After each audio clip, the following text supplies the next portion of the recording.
혹시 요즘 집안의 고요함이 너무 크게 느껴지시나요? 아침에 일어나면 문득 내가 이제 뭘 해야 하지? 라는 막막함이 밀려오기도 하고요. 어쩌면 밤늦게 잠자리에 들기 전 텅 빈 옆자리가 유난히 더 크게 느껴지실지도 모르겠습니다. 안녕하세요, 여러분. 몸도 마음도 건강한 부자 건부 채널에 오신 것을 환영합니다. 오늘은 많은 부모님들이 한 번쯤은 겪게 되는, 하지만 쉽게 털어놓기 어려운 마음에 대한 이야기를 나누려 합니다. 바로 자식 다 키우고 찾아온 외로움에 대한 것인데요. 특히 빈둥지 증후군이라는 심리적 현상과 함께 이 시기를 건강하게 극복하는 방법에 대해 심리학적 관점에서 깊이 있게 들여다보겠습니다. 오랜 시간 자녀를 위해 헌신하며 살아오셨죠.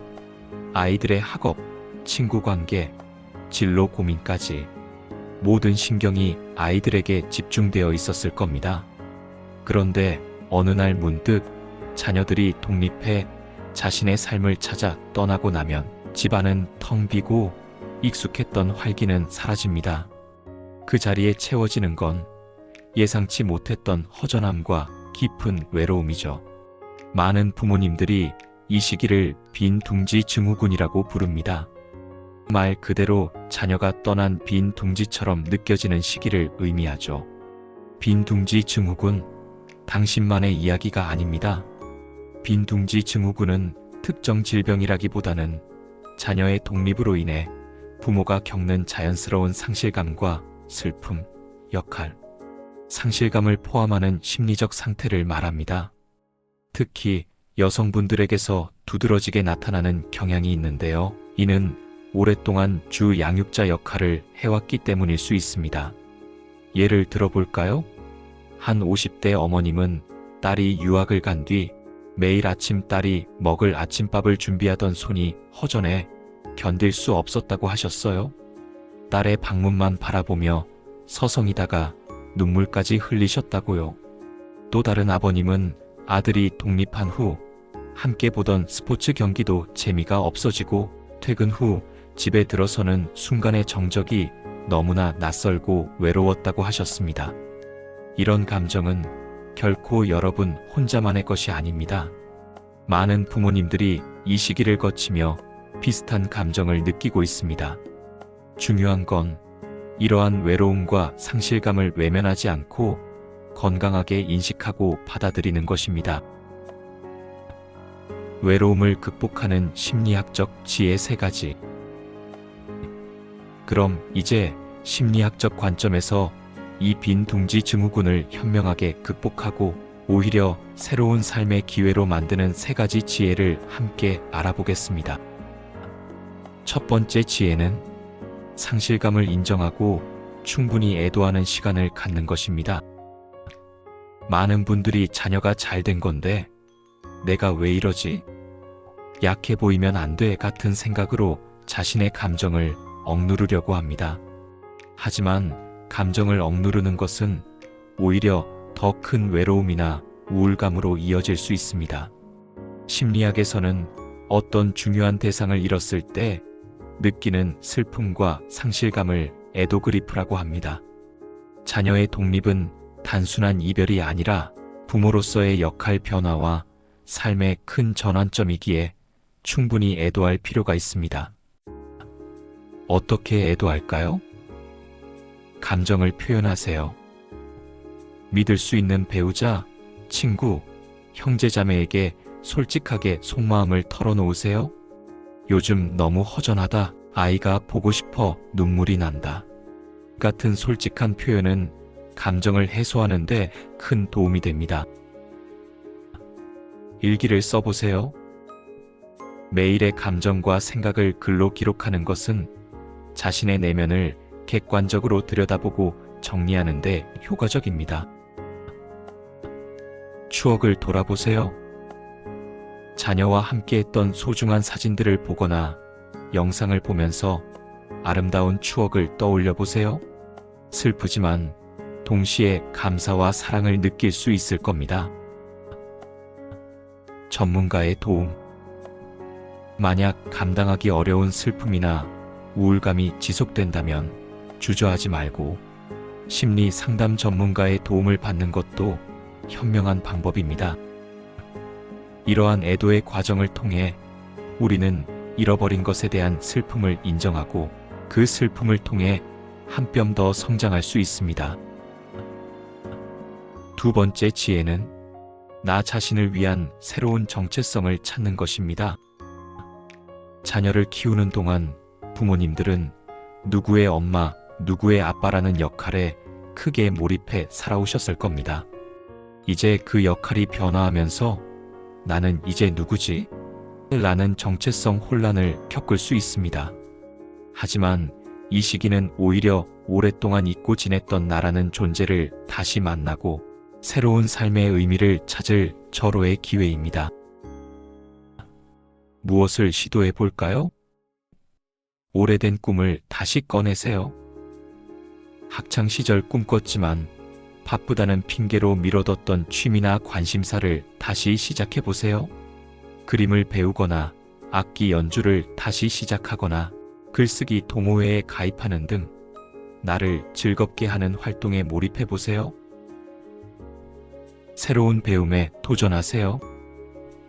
온라인 강의를 통해 평소 궁금했던 분야를 배우거나 자격증을 따는 것도 좋습니다.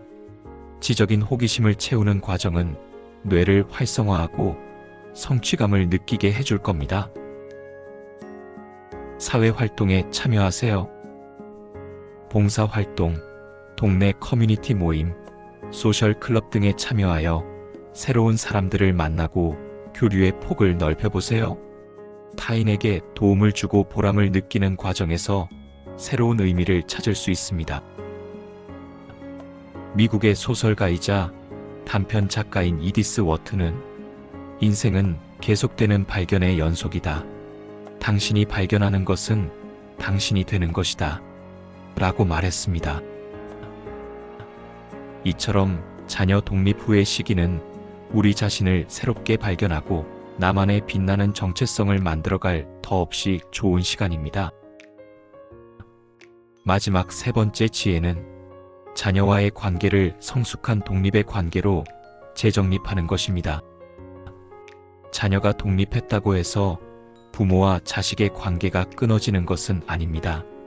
다만 그 형태가 변화하는 것뿐입니다. 더 이상 매일 살을 부대끼며 살지는 않지만 서로를 존중하고 지지하는 동등한 성인 대 성인의 관계로 나아가는 시기입니다. 어떻게 재정립할까요? 간섭 대신 존중. 자녀의 삶에 대한 지나친 간섭이나 걱정 대신 그들의 결정을 존중하고 지지하는 태도를 보여주세요. 자녀가 필요로 할 때 기꺼이 조언을 해주되 먼저 나서서 모든 것을 해결해 주려 하지 않는 것이 중요합니다. 소통의 방식 변화. 매일 연락하지 않아도 괜찮습니다. 주말에 한번 안부 전화를 하거나 가끔 만나 식사를 하는 등 서로에게 편안한 소통 방식을 찾아보세요. 짧은 메시지 하나라도 정성을 담아 보내는 것은 관계를 지속하는 데 큰 힘이 됩니다. 나의 행복 추구. 자녀의 행복만큼이나 나의 행복도 중요함을 스스로 인지하고 실천하는 모습을 보여주세요. 부모가 자신의 삶을 즐겁게 살아가는 모습은 자녀에게도 긍정적인 영향을 미치고 죄책감 없이 자신의 삶에 집중할 수 있도록 돕습니다. 자녀는 독립적인 개체로 성장했지만 여전히 여러분의 사랑을 필요로 합니다. 다만 이제는 그 사랑의 방식이 달라져야 할 때입니다. 여러분, 자식 다 키우고 찾아온 외로움, 즉 빈둥지 증후군은 결코 혼자서 겪는 고통이 아닙니다. 많은 부모님들이 겪는 자연스러운 과정이며 이는 여러분에게 새로운 삶의 시작을 알리는 신호탄이 될 수도 있습니다. 오늘 말씀드린 세 가지 지혜, 즉 상실감을 인정하고 애도하기, 나 자신을 위한 새로운 정체성 찾기, 그리고 자녀와의 관계를 성숙하게 재정립하기를 통해 이 시기를 현명하게 헤쳐나가시길 바랍니다. 로마 제국의 제16대 황제이자 스토아 철학자인 마르쿠스 아우렐리우스는 인생은 생각하는 대로 이루어진다. 우리의 삶은 우리의 생각에 의해 만들어진다. 라고 말했습니다. 지금 여러분이 어떤 생각을 하느냐에 따라 앞으로의 삶이 달라질 수 있습니다. 긍정적인 생각과 주체적인 행동으로 더욱 풍요롭고 의미 있는 제2의 인생을 만들어 가시길 응원합니다.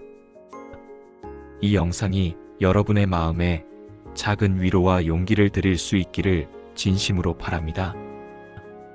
여러분의 삶은 자녀로 인해 빛났던 과거만큼이나 앞으로 여러분 스스로의 빛으로 더욱 빛날 수 있습니다.